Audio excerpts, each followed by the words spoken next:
Om Vakratunda Mahakaya Suryakoti Samaprabha Nirvignam Kuru Me Deva Sarvakaryeshu Sarvada Saraswati Namastubhyam Varade Kamarupini Vidyarambham Karishyami Siddhir Bhavatu Me Sada Gurur Brahma Gurur Vishnuhu Gurur Devo Maheshwaraha Gurudeva Param Brahma Tasmai Shri Gurave Namaha. Narayana. We've all visited websites where they have FAQs. What does FAQ stand for? Frequently asked questions. Even for this retreat, I believe there is a FAQ section. Now I want you to picture an FAQ, not for a particular corporation or experience, but for life. What would be some frequently asked questions about life?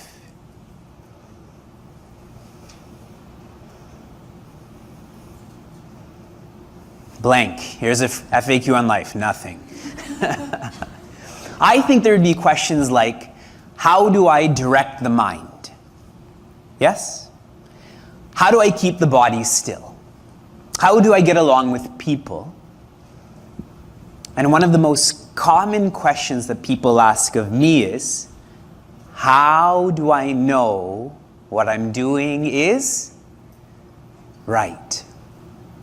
How do I know what I'm doing is right? Whether it's a career or a relationship or how to carry oneself.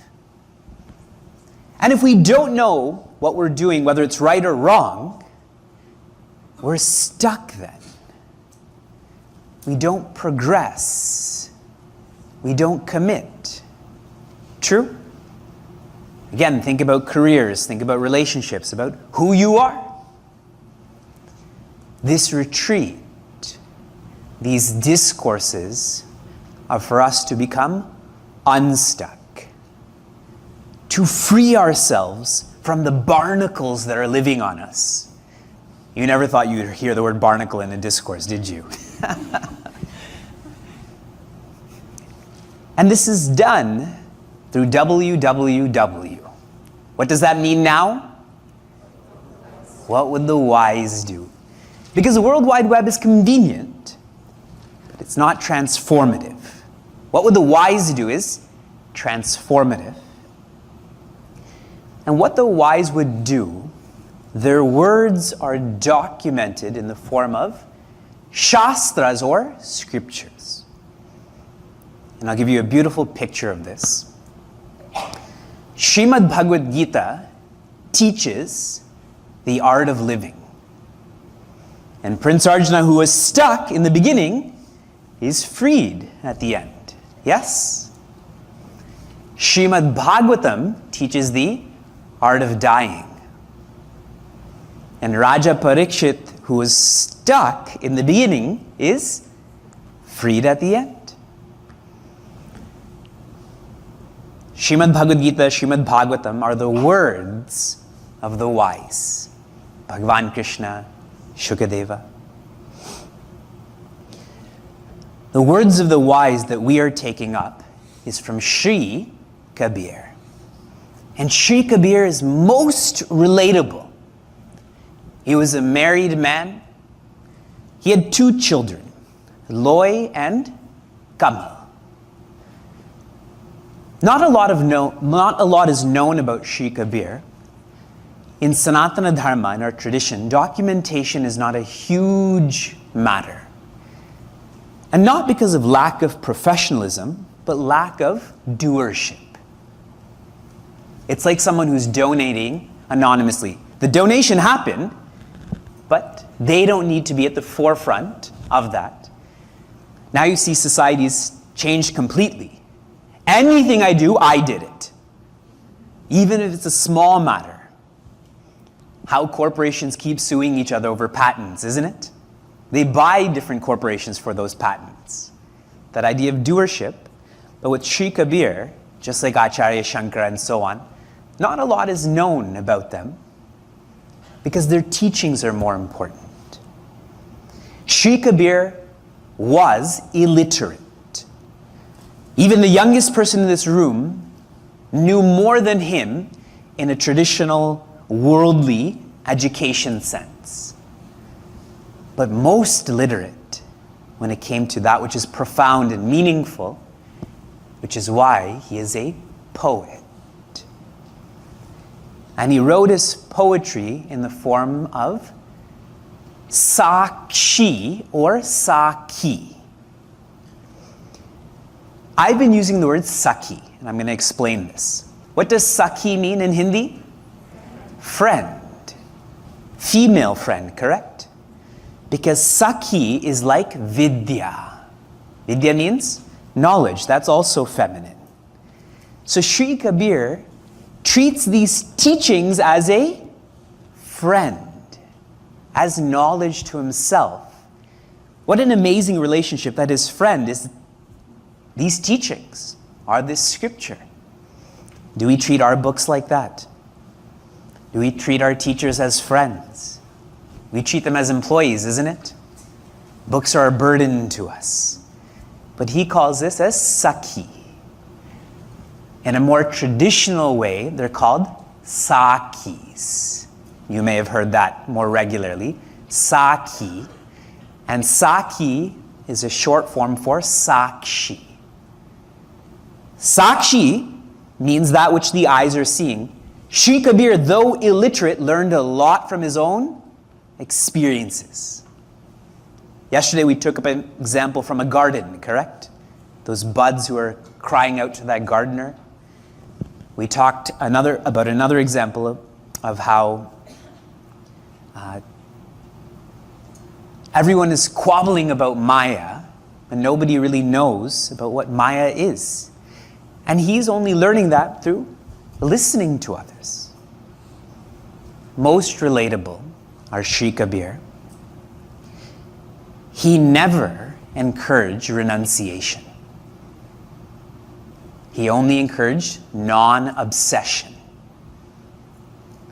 You don't need to renounce. You just don't need to be obsessed. Isn't it? It's the obsession that should be renounced. One doesn't have to remove oneself from that space-time matter. He lived in the roughest environment, but still immersed himself in that environment. Just like Raja Parikshita, isn't it? Roughest environment, but he was there. Prince Arjuna wanted to leave or escape. Bhagavan Krishna said, stay, fight. Most relatable. We began what the wise would do with the framework of listening. And you'll notice myself and those around me have put vibhuti on their earlobes. We put vibhuti wherever we want there to be focus, purity. Thinkers put it here. Speakers put it on their neck or even on their tongue. Listeners on their ears. This is the first framework. In the first Saki that we studied about how this body and mind is Ashcharya, is amazing. This body of ours, the food you ate yesterday is digested, I hope. That's amazing. You did nothing to do that, but it happened. I'm speaking words right now, and the mind is bringing up all that you know and is trying to connect what I'm saying to that. Amazing. And we'll only know this is amazing if we make use of these equipments. That Saki we studied talked about how these equipments are getting older, isn't it? And we should be careful of the fact that these equipments will not be around indefinitely. And what would the wise do? They would celebrate their birthdays differently. On their birthday, they would think about where they've come from to help them know where they're going. Listening to what kind of person they are so that they can change what kind of person they are. The next Saki we studied was about people who sleep too much. Most relatable, correct? And interestingly, what is one of Prince Arjuna's names relating to sleep? Gurakeshaha, the one who's conquered sleep.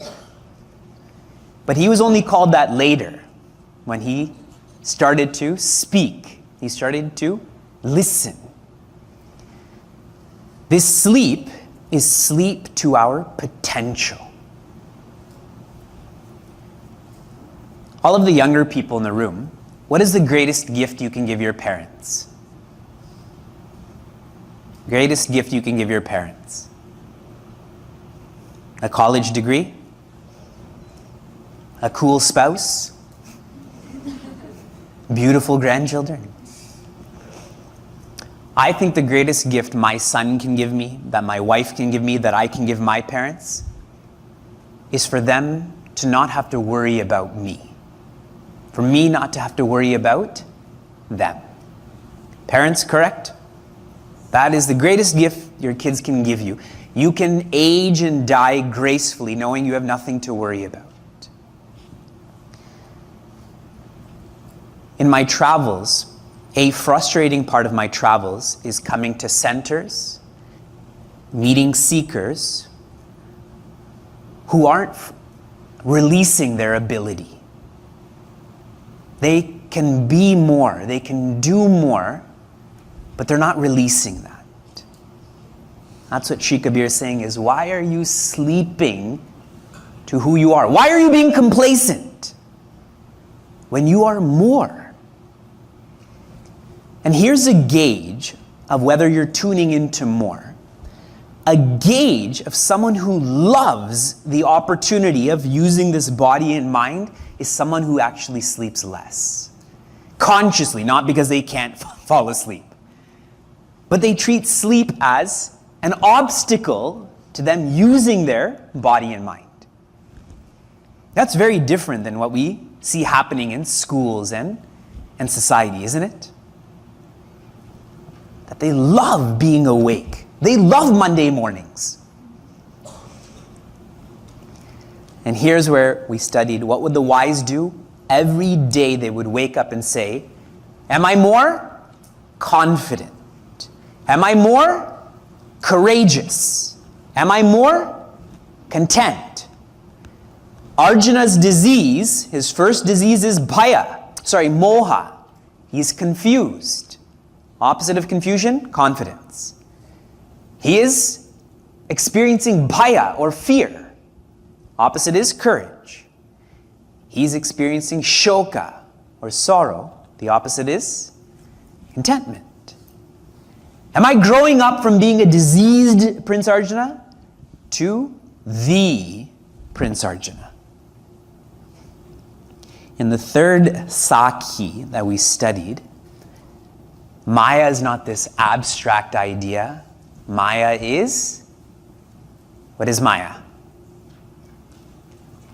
Naman Uttara, the mind that cannot be freed. In other words, attachment. Maya is attachment. Attachment is beautifully shown in Ramayana. Shurpanakha arrives in the jungle where Bhagwan Rama, Mother Sita, and Sri Lakshmana are. Do you know what Shurpanakha means? Nakha means nails. Shurpa means like a sieve. You know where people put dal or flour back in the day and they would filter that out. How big those sieves are. Her nails were like that. So even today people are like, like Shurpanakha. They pay to be like Shurpanakha. And what's fascinating about Shurpanakha, Someone who has really long nails, what does that mean they're not doing? I know they're not cutting their nails. It also means they're not working, isn't it? If you have really long nails, how can you work? So she was just wandering around and sees Bhagwan Rama and Sri Lakshmana. And you know the whole dialogue where she wants Bhagwan Rama and Sri Lakshmana. It's not even that she wants one of them, she wants both of them, which really means either. Shurpanaka represents raga, attachment. She doesn't love Bhagwan Rama and Sri Lakshmana. She is attached to them. She is incomplete, so she's projecting that they will bring her completion. She's already been married. Her husband was killed, interestingly, by Ravana. So she projects that when she gets into a relationship, she'll be happy again. We're like that too, isn't it? I'm unhappy. This girl is unhappy. When we're married, we'll be happy. For all of the people with that strategy, how's that working out for you? Now, how do you deal with Shurpanaka or with attachment? Sri Lakshmana has to come in. He's not raga, he's viraga. Independence. He cuts down Shurpanaka. He cuts down that raga, that attachment, by being independent. Independently joyous. Independently complete. The best way to be in a relationship with yourself and others is to be independent. With our son Vyasa, like I said, the greatest gift he can give me is for him to be independent. I don't have to worry about him then. So we're training him young. 8 months, feed yourself. Viraga is the only way to take down raga. What would the wise do? Here we thought about having those thoughts to change. Maya makes me stuck. Kripa frees me from Maya. I have to grace myself with thoughts that I can change, I can change, I can change. That I'm thinking about my life. I'm realizing I can be more. So now I have to change in that direction. And the last Sakhi we studied was about whatever we're going to do tomorrow, we have to do today, because the opportunity is right now. What is a Latin way of saying that? Carpe diem, isn't it? Seize the day. I believe that's a saying in Dead Poets Society, the movie with Robin Williams. He talks about that a lot. People have those tattoos. They don't actually believe that, but they tattoo that on their body. Seize the day as they're sleeping. What the wise would do here, through God's grace, I'm able to speak in a lot of cool environments, like at the Pentagon. Next month I'm speaking at Amazon, and on and on and on. And I do these workshops on minute-to-mind management. It's Bhagavad Gita, but if you frame it like that, yeah, we'll invite you.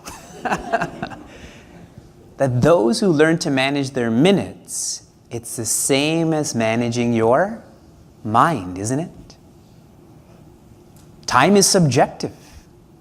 If you're enjoying yourself right now, time is moving fast.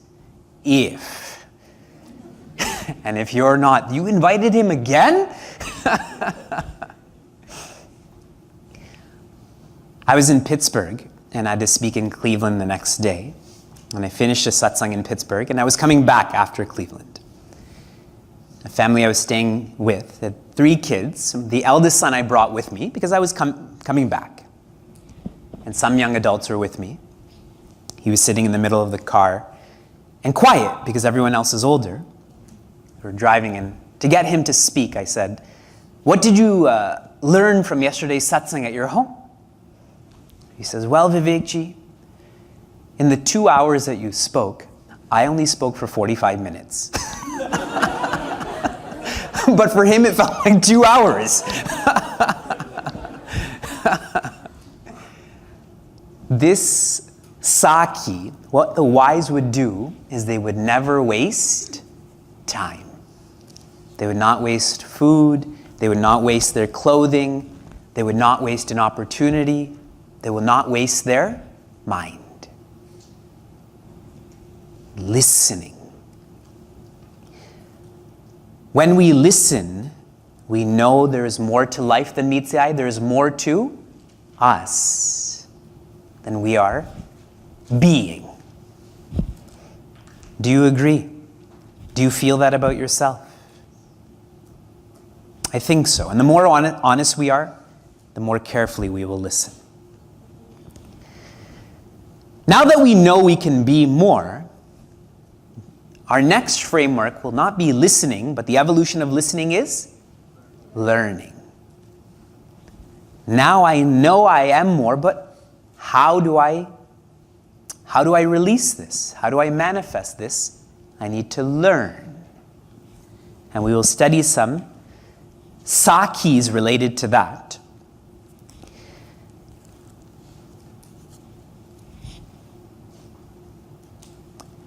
The sakis that Sri Kabir has written is very musical, is very beautiful. God has not graced me with any musical ability. Zero. Less than zero, like negative. And my wife reminds me of that also. Being married is very good for your ego.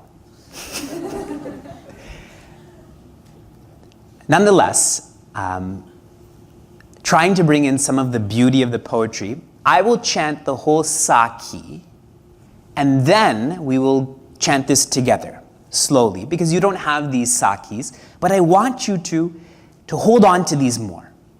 So if you can try to write these words down as we're saying this would be beneficial for all of us. It'll become more rememberable. Sri Kabir says here, Bole bola vichari ke baithe tora samhari kahe Kabir ta das ko kabahu na ave hari. Now we'll slow down for all of us. Please repeat. Bole bola vichari ke baithe tora samhari kahe Kabir ta das ko kabahu na ave hari. Okay. Have any of you heard this saki before? Okay. Bole bola vichari ke means think before you speak. Vichara before bola. Think before you speak. Baithe tora samhari. Be careful before you baithe. Baithe means sit. Be careful before you sit. So think before you speak and be careful before you sit. Kahe Kabir ta dasa ko. Who's speaking here? Kabir Das. Kabir Das is saying to such a person, the one who thinks before they speak, is careful before they sit. Kabahu, which means never, naave, never will come to you, hari. Hari means loss, failure. Here the word loser is. You'll never be a loser. If you think before you speak and you are careful where you sit, you will never lose. Let's open this up some more. I've listened to who I am, and now I want to learn to be better. And the first way to be better is satsang. Here, Sri Kabir is bringing the glory of satsang. In Ramayana, when Bhagwan Rama meets Shri Shabari, she's also a Billini, an illiterate tribal woman. And she asks him, how can I love you? And Bhagwan Rama gives the Navadha Bhagati, the 9 forms of devotion. And what's the first form of devotion? Satsang. This is different than Srimad Bhagavatam and Prahlad sharing with his classmates. Satsang. Why? Because in satsang, someone who is changing, someone who has changed, is showing us that we can do the same. Do you all know who Roger Bannister is? I spoke about him last year, but that's the remembrance cycle, 1 year. So next year I'll come and say, do you know who Roger Bannister is? No? Perfect. We'll talk about him again. Roger Bannister was the first person to run a 4-minute mile. And after he had done so, in the same month, many people ran the 4-minute mile. What happened? Nike created new shoes. There's new doping techniques. He showed the next racer that this hardware can move that fast. And it's not the hardware, the software made this hardware move that fast. That's what happens in satsang. We keep hearing about people who accept cheerfully, people who balance their responsibilities, but we look at each other and we don't see cheerful acceptance or a balance in our vision. So we think this is how life should be. Kabhi khushi, kabhi gum. Chalta hai. But in satsang, we are given guidance, insight into who we are.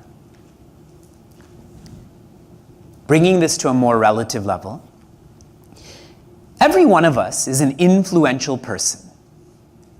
Agreed? Are you an influential person? Do you influence the people around you? If you didn't bathe, you're influencing the people around you, correct? And if you've bathed well and you're wearing a great cologne or perfume, you're also influencing people, isn't it? And so, if you're an influential person, that also presupposes you are a influenced person. If I can influence you, that also, it's like an artery. Arteries, blood only goes one way too, right? Okay, bad example. But you get my point, right? That if I'm influencing you, that means you can influence me back. And if I'm not thinking before I speak, if I'm not careful who I'm sitting with, I start to be influenced by that. What movie came out yesterday? Black Panther. I have tickets to the Wednesday show in London to go see Black Panther. And I heard the soundtrack is really wonderful, so I started listening to Kendrick Lamar. And I've listened to his music before, but I wanted to hear this soundtrack, and we have a Google Home, so as we feed Vyasa, then we were playing Black Panther, but very shortly after, we had to say, okay, Google Home, stop. Because Sheila and I, we've heard lots of negative language in our lifetime. That's just the nature of high school and university and work. But Vyasa's never heard these words. But most definitely, that word and the energy contained in that word will influence him. Isn't it? It's not just the food he eats. If we just keep giving him sugar, he's never going to eat broccoli or avocado. But even these words too. If Sheila and I keep saying we hate each other, he's going to feel that, isn't it? We keep saying we love each other, he's going to smile at that. It's amazing to see when Sheila and I are talking, he sits there and just watches our conversation. He's so influenced and influential too. He's only 8 months old and that whole house revolves around him.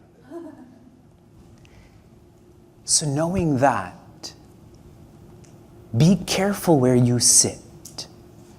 Even in this discourse, if you really want to tune into this discourse, don't sit beside someone who's distracted. Don't sit beside someone who's going to sleep and they're going to snore, isn't it? Sit beside someone who's going to be equally focused. So you can get up and change if you if you want. And sure, satsang happens outside, but remember the first thing Sri Kabir said is, think before you speak. When you speak, who hears those words first? You do. Who thinks those words first? You do. If I keep saying the word hate, I'm going to start acting like that. If I start using the word harmony more, I'm going to bring that into my life. And this age we're in, where we're actually more influenced, in a psychological sense, this is called mob mentality. Before, if 50 people cause the influence of one person, now it's only 5 people. If 5 other people are doing it, I think I should do it too. And a great example of that is overeating. When I see other people overeating, then I overeat too, isn't it?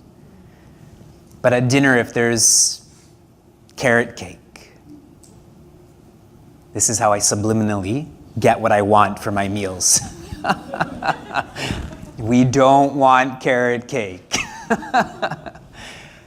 If I eat 1 slice of carrot cake, but I see the people at my table have taken 2 slices, I'm certainly going to say, oh, I should have 2 slices too, right? I'm doing it for them, not for me. And if I can take this to an extreme example, the Philadelphia Eagles won the Super Bowl this year, right? I know you're not a very football-ish city. When the Philadelphia Eagles won the Super Bowl, so they celebrated, right? First time ever that the Super Bowl was won by the city. And so what did they do? Destroy the city. How do you celebrate victory? Destruction. And I happened to be watching a late night show, and I forgot who was speaking.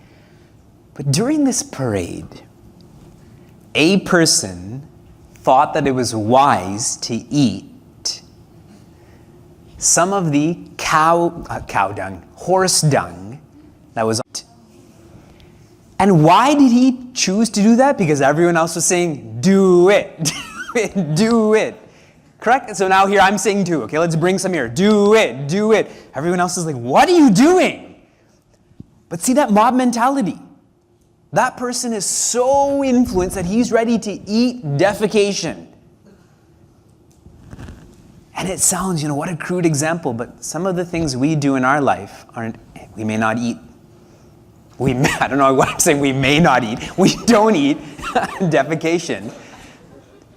But the choices we make in life, our lifestyle, I would actually think that's worse because that will go into the system and come out.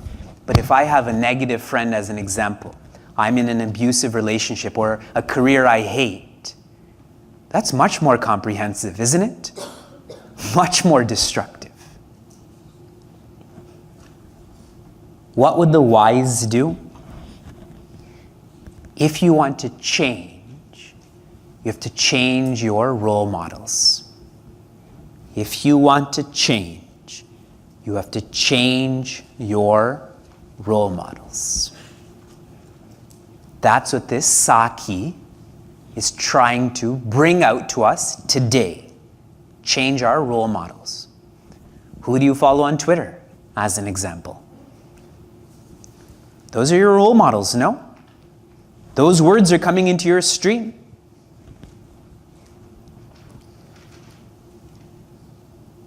When Bhagwan Rama meets Sugriva in Kishkinda Kanda, the focus there is Mitra Dharma, where Bhagwan Rama teaches Sugriva what it means to be a friend.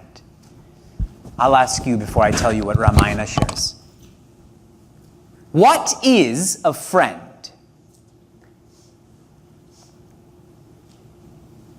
We talk about it all the time, right? Facebook friends, Instagram friends, YouTube friends. Everyone who subscribes and follows is a friend. What is a friend?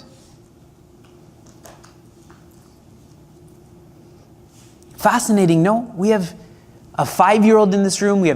I'll put a 100-year-old in this room for the sake of being inclusive. We've been studying Advaita Vedanta for decades. This is one of our original ashrams, and I'm asking a simple English question. What is a friend? And maybe we're not clear about that. Bhagwan Rama says a friend is one who challenges you. The one who encourages you to be dharmic, to be responsible. So if I'm with friends who are encouraging me to stay up later, to speak words that I actually don't enjoy saying, those people are not your friends. Are not. And the more you listen to yourself, the more you want to learn, the more you change your role models, you change your friends. But we feel that, but we're friends. What does that even mean? If I don't know what a friend is, how can I say, but we're friends? Which is why a spouse is called a saha dharmacharani or a saha dharmachari. A spouse should be a friend who encourages you to be dharmic. You know what Sugriva says to Bhagwan Rama after learning this? I think my greatest friend is Vali. His brother who's trying to kill him becomes his greatest friend because it was Vali who through indirect means brought Bhagwan Rama to Sugriva, isn't it? How quickly Sugriva realized anyone who's helping me be a better person is my friend. Not just someone who's nice, pleasantries. What would the wise do? If they want to change, they'll change their role models. We continue. Another Sakhi. Saat samunda ki masi karo lekhani sab banarai dharati sab kagad karo tau hari guna likhana jai. Slowly. Saat samunda ki masi karo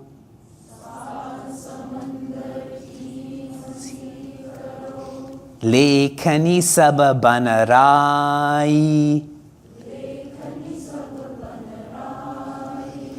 dharati sab kagad karo tau hari guna likhana jai. Good. You sound wonderful. You know these words. Sat, 7. Samunda, samundar, which is seas or oceans. Ki masi karo. If all of the 7 oceans can be turned into ink. Ink. Then, lekhini. Lekhini means pen. If there's ink, naturally the example is going to be with a pen. Saba banarai. If you take all of the forests, those trees, and turn them into pens. So all the water is ink and all of the wood is pens. And dharati, that means earth. Saba kagad, kagaj, paper, karo. And you turn all of the earth into paper. Tau, even then, hari guna likhana jai. Even then, you cannot write down all of the greatness of Hari, of Bhagwan Vishnu. Literal meaning is more clear? Okay, let's open this up some more. Before I focus on Bhagwan Hari, let's go higher. How many of you have watched Pujya Swami Chinmayananda's talks on the logic of spirituality? At the beginning, he says there's 3 laws to be known to understand Srimad Bhagavad Gita.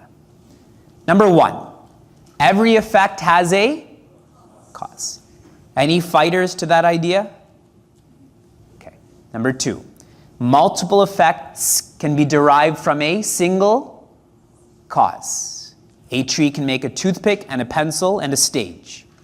Any fighters? Okay. And if the cause is removed, so is the effect. If the tree is not there, there can't be a toothpick. Any fighters to that? What was the first law again? Every effect has a cause. Number 2? Multiple effects, single cause. Number 3? The effect depends on the cause. Okay. Are you a cause or an effect?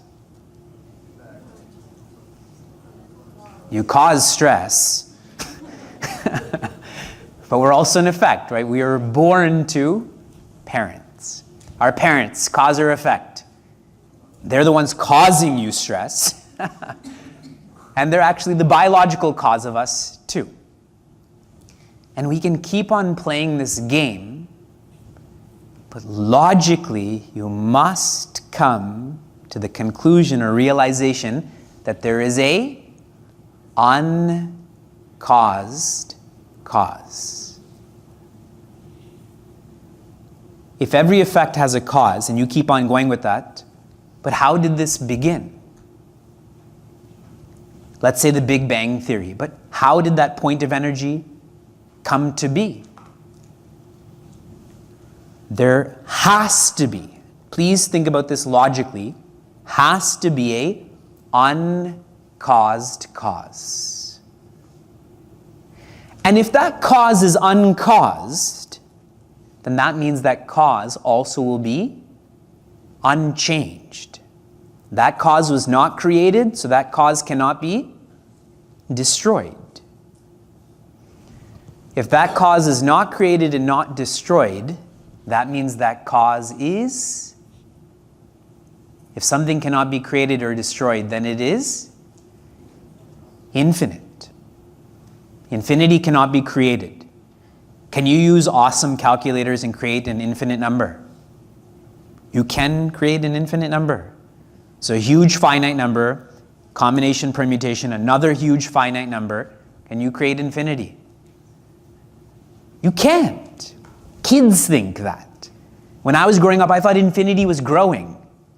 Right now in 2018, infinity is bigger than in the year 2000. Only a child would think that. Infinity doesn't grow. And infinity doesn't shrink. If I have infinity and I subtract a huge finite number, what remains? Infinity. Infinity is. Infinity is. Everyone's catching that? I'm going to make this more relative, okay? We're coming down more. You and I are highly finite. I think I'm just this body.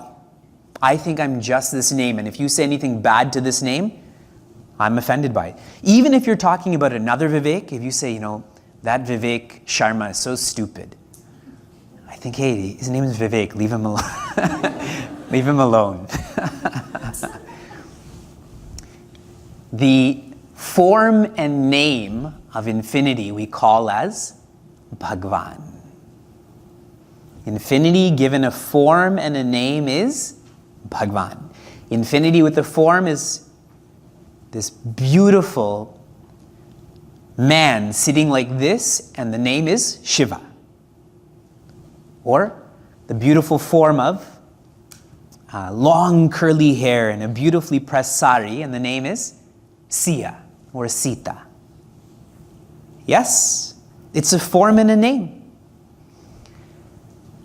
Now let's open up this form and name more. We call this in Sanskrit Bhagwan. What does Bhagwan mean?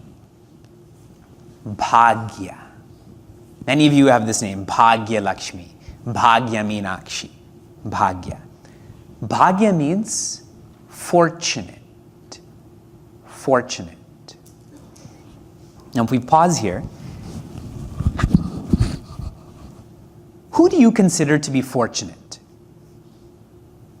Think, if I instinctively ask you, who are the most fortunate people you know? Are you ready to vocalize those names? Warren Buffett? Abhishek Bachchan? Who's the most fortunate?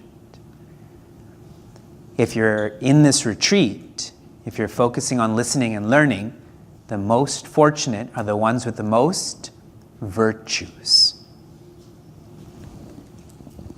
Someone had asked me recently about if I get annoyed with people. I was annoyed with the question. No. I said no, other than with my wife, Sheila.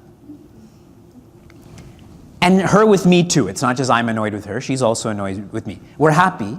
Everyone's coming up, really? Tell us what's going on. And so, my role models, or the people I think are fortunate, are people who are more patient with each other. Parents with kids, kids with parents, siblings. I consider such people to be most fortunate. Not based on the square footage of their home, what company they work in, and on and on and on. But those virtues. The word Bhagwan means the one who is bhagya, the one who's fortunate. Bhagwan is the one who's filled with virtues. Virtues like Aishwarya. Bhagwan is joyous. You see Bhagwan here, he's smiling. He's so happy he's playing a musical instrument. Correct? You see Puja Gurudev, Puja Swami Tapovanam, they're smiling. If you think of Bhagwan Krishna's life, you take all of the hardships of our lives and multiply it by each other, still our life would not be as hard as Bhagwan Krishna's. But you never see him not smiling. Even as a hunter has shot him with an arrow, he's still smiling as he's bleeding away. Filled with virtues. So here in this Saki, Sri Kabir is trying to teach us, instead of focusing on the world, that is the outer environment, focus on the inner environment, which is that Hari Guna. And more specifically, what would the wise do? The wise would make the purpose of their life Bhagwan, would make the purpose of their life God. The oceans and the forests and the earth will come and go. Sometimes there'll be water, sometimes there'll be ink. But Hari Guna, that will not come and go. That is the most important. What would the wise do? They would make their purpose GOAT.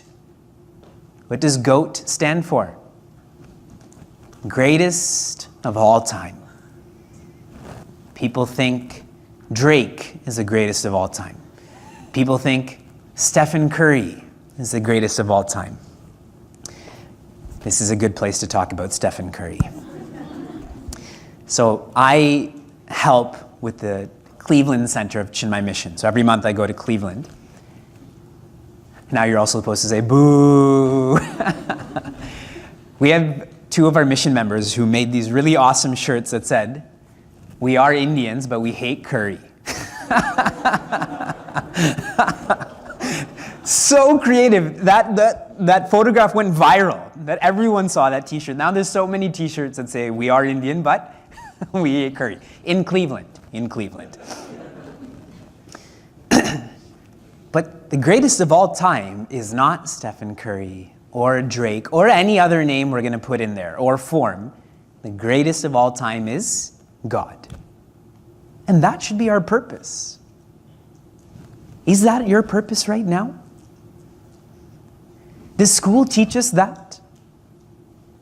See how school teaches us to be small by making our goals small also. But if our goal is big, Brahman, we also become big. When Hanumanji's master is Sugriva, here's Hanumanji. Then Hanumanji's master becomes Bhagwan Rama. And what happens to Hanumanji? Comes the same way.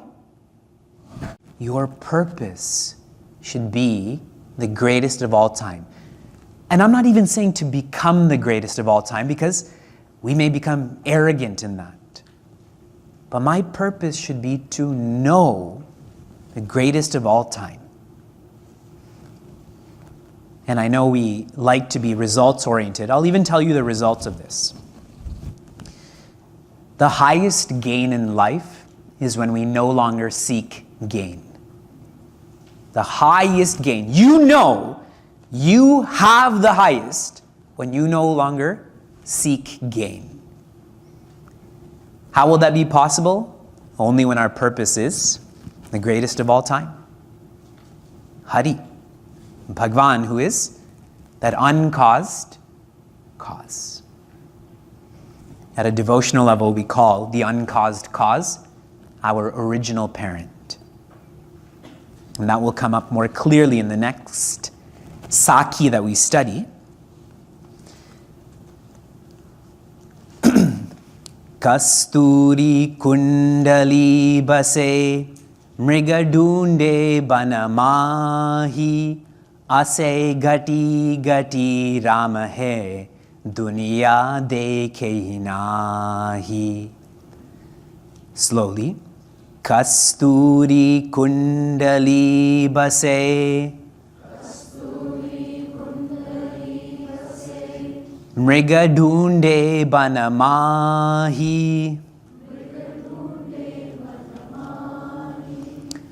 asai gati gati rama hai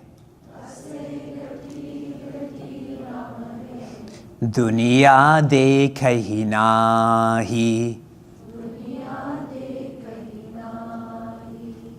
Has anyone studied this Saki before? A few people. Kasturi. What does Kasturi mean? This is more of an Indian reference. Kasturi means musk, but then I'm going to ask you, what does musk mean? Musk is the scent of a male deer. That's why like cheap colognes are musky. Right? If you want to smell like an animal, it can be a very nice cologne then. And where is this Kasturi? Kundali. Kundali here means in the navel, in the center part of that deer. Base. This is where this scent lives. Everyone's catching that? Okay. Mriga, this deer, Dundhe, is looking, Banamahi, in this forest is running. This scent is contained within the deer, but the deer is running around in the forest looking for this scent. Now, if you're thinking, you know where Kabir Das Ji is going with this example, so tell me, what do you think the next line is going to say? We're all looking for happiness, and though contained, or is the nature of ourselves, we keep running to Los Angeles, Tijuana, Thailand, now to Mars, soon. Isn't it? Are we any different than this deer? The deer's faster. It's advantageous to be a deer. Ase gati gati ram hai. In every particle. Gati can mean particle, gati can mean actually pot, gati can also mean heart. In every heart, there is Bhagwan Ram. Duniya dekhi nahi, but the whole world doesn't see that, doesn't know that.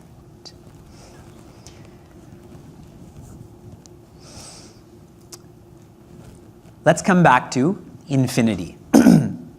Where is infinity not spatially? Spatially, where is there no infinity?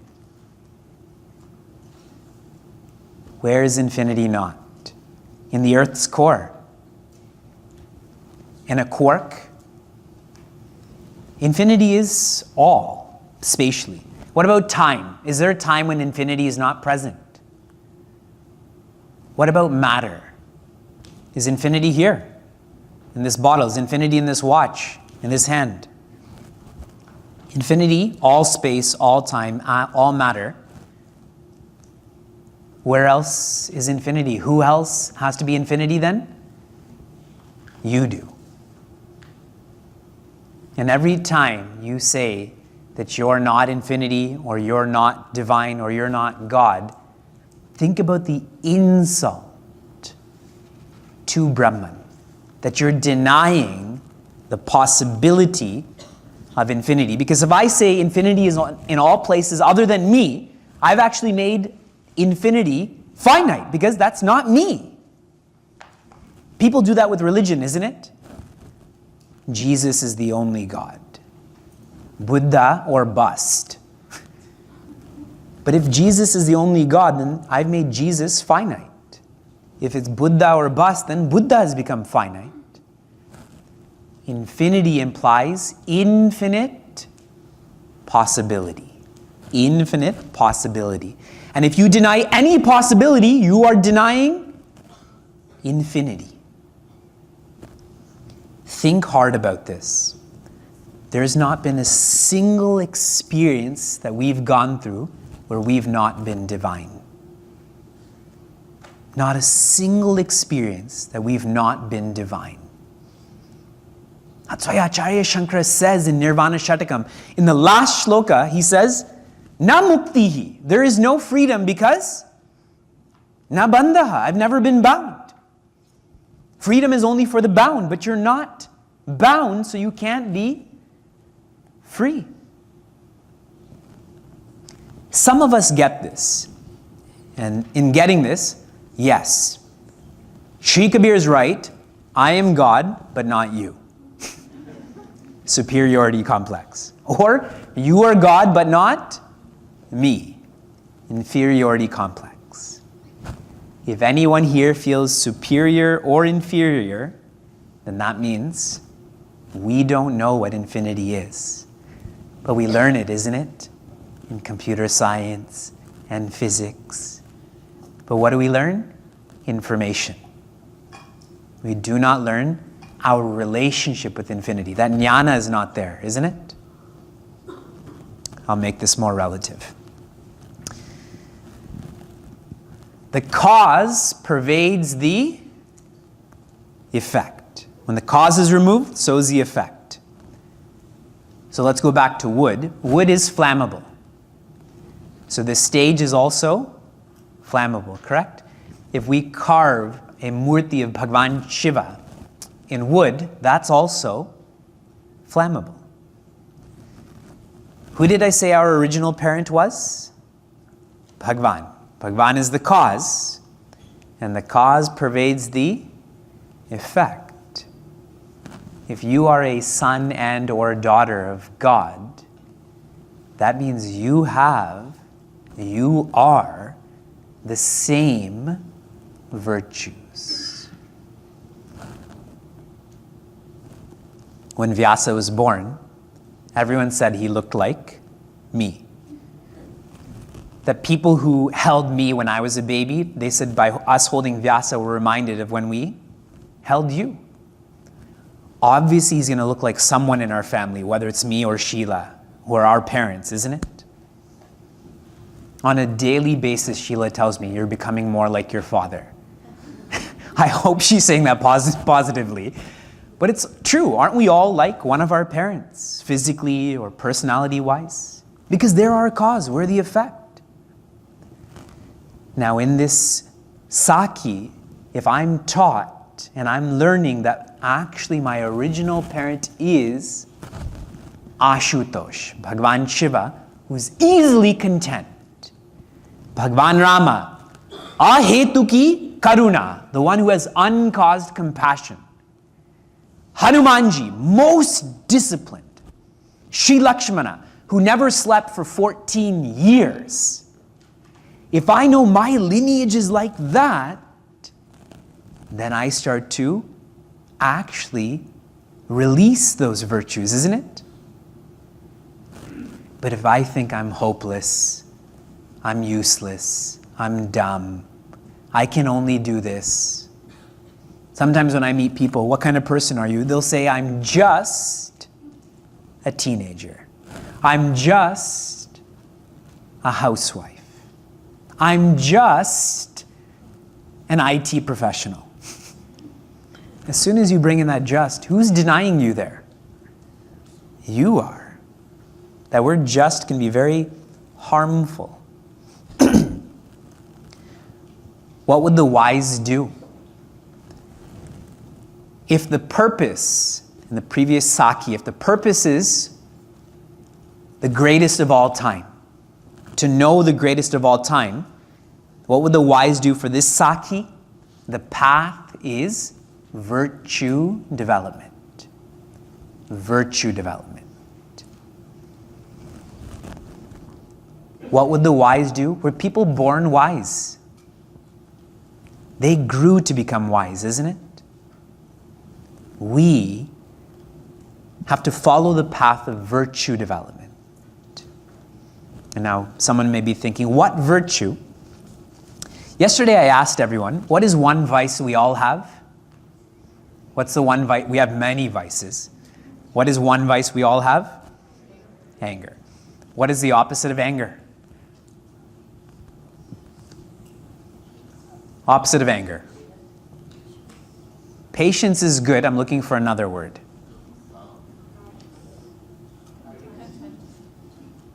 I haven't got it yet. Keep sharing in English.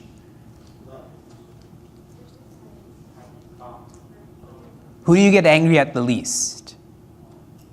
Who do you get angry at the least? Yourself. Why do you get angry at yourself the least? Because you accept yourself. Virtue development, if there's one virtue we can all invoke, this becomes our path. For 1 year, we are going to live to become more accepting. By doing so, that is making the purpose, the goal of all, greatest of all time. Virtue development is how we feel Bhagwan, the divinity that is us. And we'll study one more Saki to help us with this purpose, with this path. What do we need? Who's the one who's going to help us?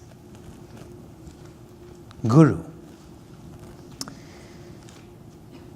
Nirabairi nihakamata sai seti neha bikaya so nyara rahe santanaka anga eha. Slowly. Nirabairi nihakamata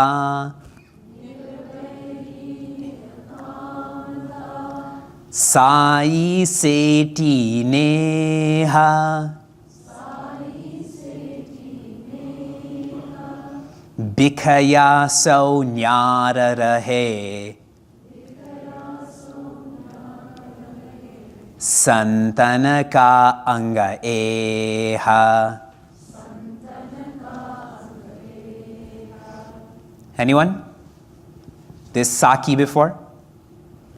Okay. Nira Vairi. Vairi means hatred. Like Vairi Bhakti. Who had Vairi Bhakti in our Shastra? Shishupal. He hated Bhagwan Krishna.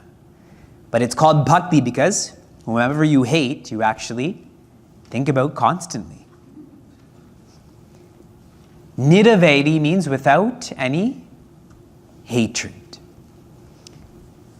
Kamata, desire. Kama means desire. Wherever there's Kama, there cannot be Rama.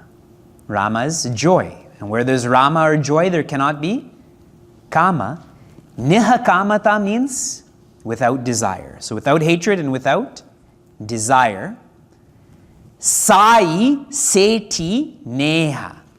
With love for one's seti. The word set means boss or master. In Hindi, we say that a lot. Setji. Correct? You know what's a funny saying in Hindi also is Sirji. Sir means ji. Then why are you saying Sirji? It's like chai tea. Correct? It's redundant. Say Sir or G, but not Sir G. Or Madame G. With love for one's master as Sai, as God.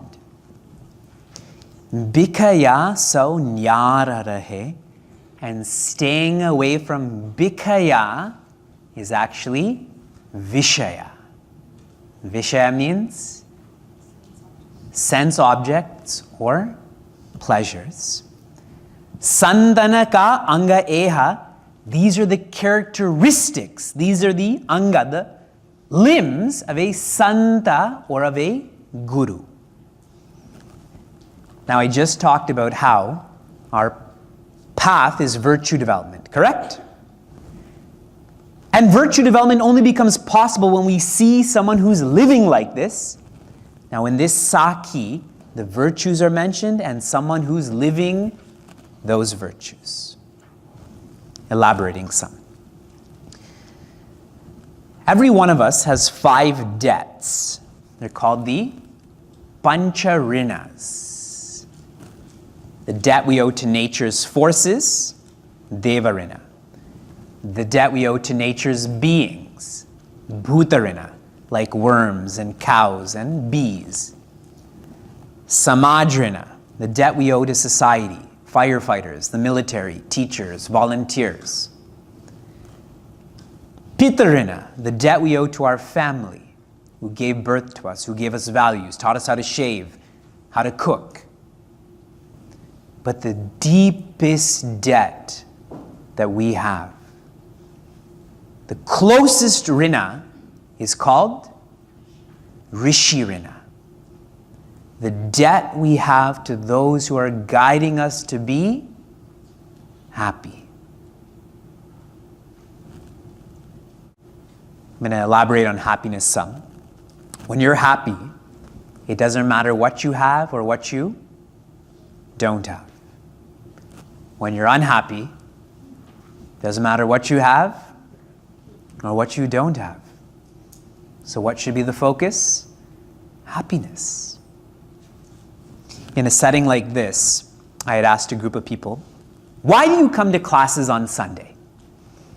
One Balavar student put his hand up. To learn how to make money. I told him, you've come to the wrong place. Here you learn how to give money, not how to make money. But I asked him, why? Why do you want to learn how to make money?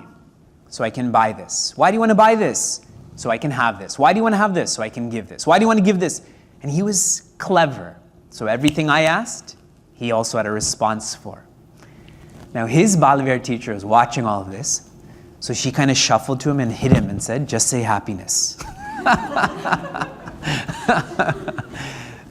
And then, I can't ask, why do you want to be happy? That would be my lack of understanding then, to say, why do you want to be happy? The deepest debt we owe is to the rishis, to the Guru Shishya Parampara, who guide us to be happy. So that we know that kasturi, that fragrance, is our nature. Which is why our best friend forever is our Guru Shishya Parampara. All of our other friends, including our spouses, have come into our life at a certain time, which means they will also leave our life at a certain time. But the Guru Shishya Parampara, it was never created in time. And so will never end in time. They are BFF, but literally, best friend forever is literal there. Not just poetic. That's why I don't celebrate Valentine's Day. I call it Bhakti Anudinam. Bhakti means is a devotion. Anudinam means every day. This day is a reminder to be devoted every day. I'd read a church sign that said, Thanksgiving is not a day, it's an attitude. Deep, isn't it? One day a year we overeat and watch football, Thanksgiving. I feel our ashrams should have signs where we can write clever, sayings like this. The fact that I remember that shows how clever it is. I saw one church sign that said, We all make mistakes, and mistake was spelled wrong. And another one was, save the earth. It's the only planet with chocolate. What a clever way to remember Earth Day is that do it for the chocolate. So like with Gurudev's writings, we can have so many clever signs, isn't it? We can, we must, we will, etc., etc. Our best friend forever is the Guru Shishya Parampara, our rishis.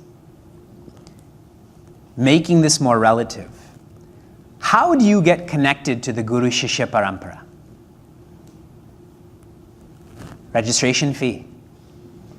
If you register online, you fill in this Google form, welcome to the Guru Shishya Parampara. How do you get connected? God's grace.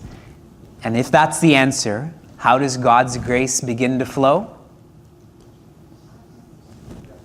When you start to put in the effort. In other words, you have to deserve a Sadguru. You cannot buy a guru. You can only deserve a Sadguru. At a personal level, when Swami Tejramananda came to Niagara Falls in 1999, he stayed at our home. At that time, he stayed in my room, but I had to leave my room. You know, my room was a room that I always got moved out. Some of you, your rooms are like that? Okay. Then I think he came back in 2001 also. And I had a room in the basement, right? Because now I'm in university. I want to live away from my parents, so the basement. And I remember at that time that Swamiji was staying in our home, but I tried to avoid him at all opportunities. That like I would quietly just go into the basement as if I'm not here. And fascinatingly, in 2004, okay, so I told you about 99 and 2001. In 2004, Puja Swami Tejramananda was speaking at a university in Toronto. This was August. And he had come earlier than usual for the Discourse. And I saw him, and I kind of pushed my way through people and ran up and walked beside him and said, Swamiji, I'm thinking about joining the upcoming Vedanta course, which is to start in 2005, that he was to teach. And he simply laughed and patted me in the back, or slapped me in the back, and said, learn as much Sanskrit before you come. Now you think, in 99 and 2001, I don't want to even see him. In 2005, without even asking me who I am, he said, him saying before you come means I've accepted you. And I think, based on this Saki, that I didn't deserve him before, and I think I relatively deserved him enough for me to go to that Vedanta course. There were 750 people who applied for that course. I was one of 60 who arrived on the first day. We had acharyas who had already studied in the Vedanta course that applied for that Vedanta course because Guruji was teaching that. A guru will come into our lives to help us with virtue development so that our purpose is the greatest of all time when we start to let go of hatred. And a simple way to let go of hatred is to know that all of us have challenges. If I look to you, you have challenges in your life, you have challenges in your life, I have challenges in my life. Why do we make each other's lives harder? Correct? If we all just acknowledge we all have challenges, we will hate each other less. Correct? To have less desires, every one of us is blessed, isn't it? If you're living in Cape Town right now, we think there's a water shortage in California. In Cape Town, it's to an extreme. No, we're blessed with water. We're blessed with an audio system. When Puja Gurudev would speak to 50,000 people, did they have Bose speakers like we do here? We are all blessed in the ways that we're supposed to be blessed. If you have no kids, if you have one kid, if you have 5 kids, if you have a girl, a boy, whatever it may be, we are all blessed. Puja Swami Chinmaya said, it takes special parents to raise a special child. To have a special needs person in your family, that's because you're a special family. We are all blessed. And if I know that, less desires, isn't it? My desires grow when I think, hey, she has this. That person's like this. To have love for one's master as God, this can be practiced when we know that all of us are created. If we're all created, that means we're all on the same team, isn't it? You're created, I'm created. We have the same family. We're brothers and sisters. Puja Swami Vivekananda said we're all Rishi Putras. We're the sons and daughters of the Rishis. If we all know that, then would we be jealous of each other? That person's so devoted. That person's so dedicated. This person comes to satsang all the time. We're all created. We are all entitled to love Guru and God. When Raja Bharata came to meet Bhagwan Rama in the forest, everyone was there to meet Bhagwan Rama. All of Ayodhya had come.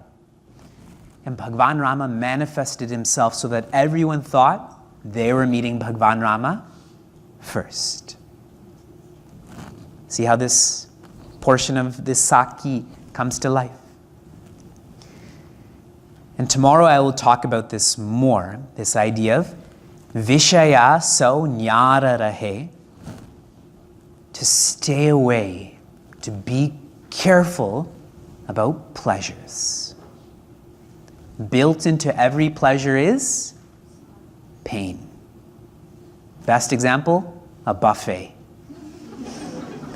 First plate, you get to taste pleasure. Second plate's the real plate, you know? Now you know what's in the best buffet, you've tasted, okay, these carrots are not so good, these mashed potatoes are solid. So the second plate, half of your plate is mashed potatoes. But the third plate is where the pain kicks in. Yes? And fascinatingly, we still go back for the fourth plate. I'm so full, but still I eat desserts. That's Maya, isn't it? Maya, Maya. I don't have enough time to really bring this to life yet. I need to talk more about this. But it is when we live like this, to know that we're all challenged, we're all blessed, we're all created, that every pleasure is limited, all limited, we start to deserve a Sadguru. And the Sadguru is the game changer. If you think in athletics about a game changer, in our life, the game changer is a Sadguru. Everything that's described is possible by deserving a Sadguru. So what would the wise do? The first Saki we studied, what would the wise do? If they want to change, because they've listened to themselves more, they change their role models. The evolution of that, or how to bring this to life more, what would the wise do? Their purpose is the greatest of all time. Their purpose is God. Not to be God, just God, period. How does that come to life? Their path is virtue development. And what virtue are we all going to work on? Acceptance. Imagine living without anger. No more road rage. Awesome, no? Traffic is traffic. You chose to live in the Bay Area, isn't it? And to still complain. It's like people who complain that they have to shovel their driveway in Niagara Falls. Do you know this is Canada? And now what would the wise do with this last Saki? To pray and contemplate with the Guru Shishya Parampara. To pray and contemplate with the Guru Shishya Parampara. Now when I say pray, what are you thinking about right now?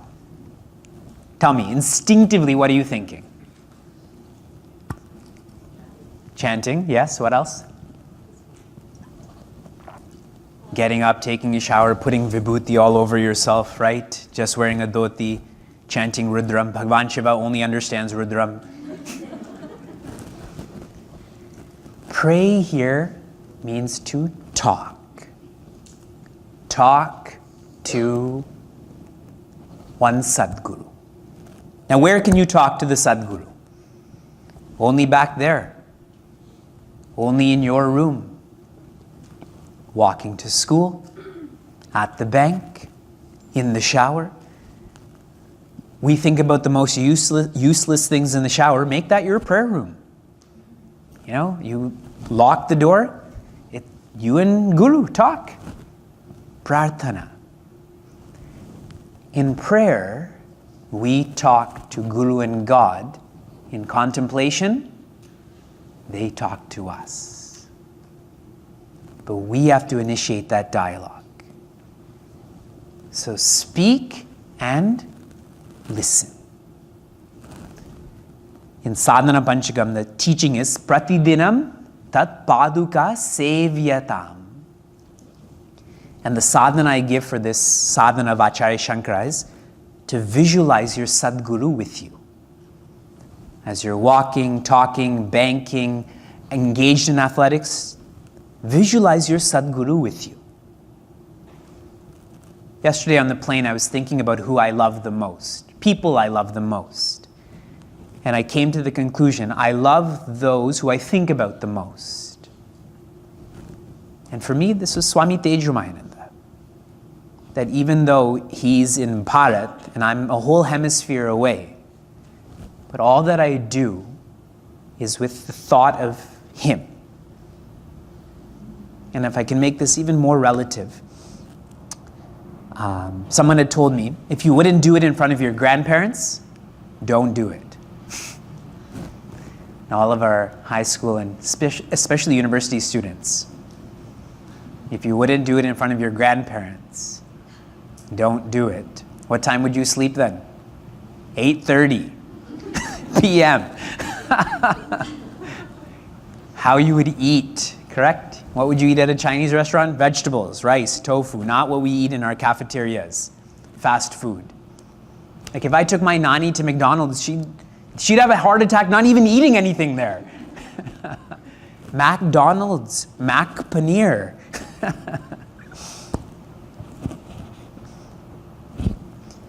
What would the wise do? First, we have to listen. Listen to whether we need this wisdom or not. It's only after Prince Arjuna says, Shishyaha te aham.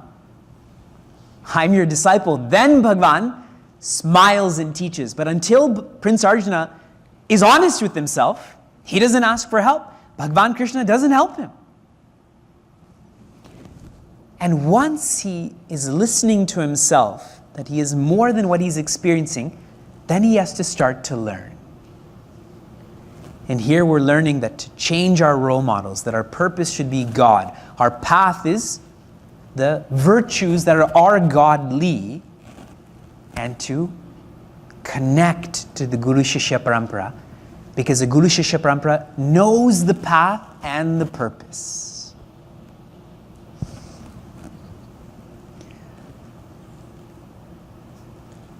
Coming back to how we began this morning's discourse, many people tell me that they're distracted. Specifically, parents tell me their kids are distracted. Kids tell me their parents are distracted also.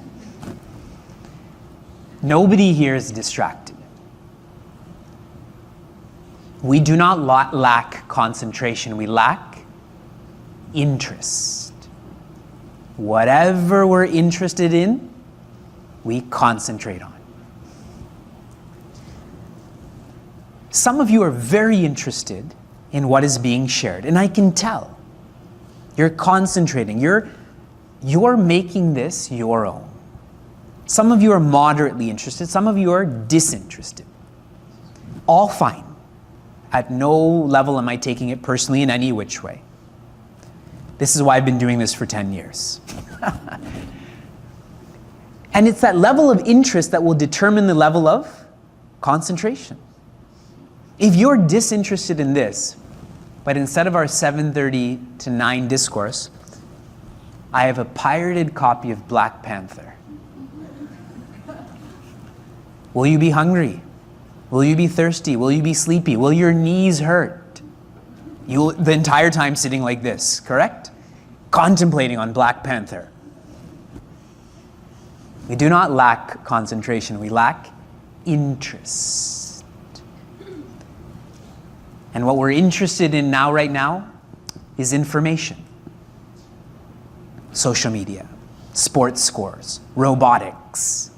We're interested in objective sciences. And you know why? Because you don't have to try as hard. You don't have to give yourself to that, isn't it? It's easy to manipulate a robot, but can you manipulate your personality?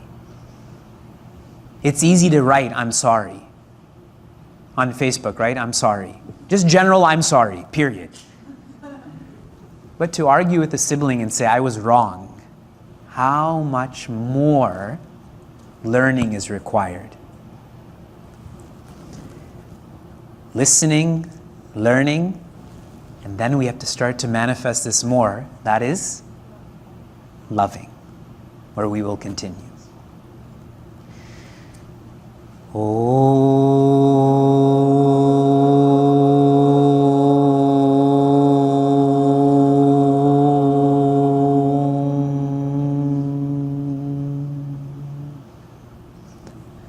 Narayana.